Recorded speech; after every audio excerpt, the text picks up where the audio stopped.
நம்மளுடைய டிவிக்கு நாம எல்லாருமா சேர்ந்து கொண்டு வருவோம். நாம எல்லாருமா சேர்ந்து கொண்டாடுவோம். இது ஒரு மாற்றத்திற்கான ஒரு தேர்தல். சும்மா மாத்தி மாத்தி ஓட்டு போட்டுக்கிறதுக்கு பேர் மாற்றம் கிடையாது. புதுசா ஃப்ரெஷ்ஷா ஒருத்தவங்களை கொண்டு வர்றதுக்கு பேர் தான் அந்த மாற்றம்.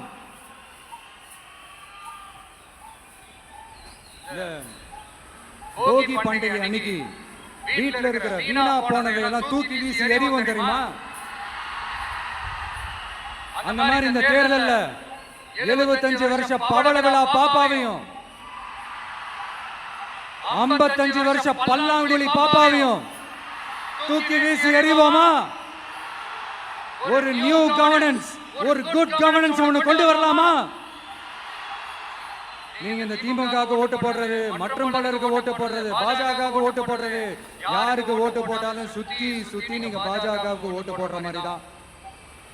ஒட்டுமொத்த தமிழ்நாட்டு மக்களுக்கும் எதிரான ஓட்டு. நீங்க ஒண்ணு கவனிச்சீங்களா? ஒட்டுமொத்தமா எல்லாருமா சேர்ந்து ஒருத்தனை எதிர்க்கிறாங்க. அதுக்கு என்ன காரணம்? ஏன் இப்படி எதிர்க்கணும்? அவங்க ஒரு தனித்தனி கூட்டணியில இருந்தாங்கன்னா அவங்களுக்கு ஆப்போசிட்ல இருக்கிறவங்களே எதிர்ப்பாங்க.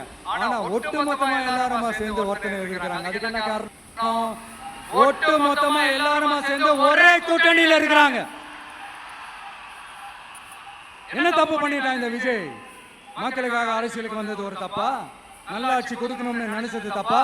ஊழலை செய்யக்கூடாதுன்னு நினைச்சது தப்பா? லஞ்சமே வாங்கக்கூடாதுன்னு நினைச்சது தப்பா? பெண்களுக்கு பாதுகாப்பு ஒழுங்கா இருக்கணும்னு நினைச்சது தப்பா? போதைப் பொருள் கலாச்சாரத்தை ஒழிக்கணும்னு நினைச்சது தப்பா? சட்டம் ஒழுங்கை சரி செய்யணும்னு நினைச்சது தப்பா? விவசாயிகள் நல்லா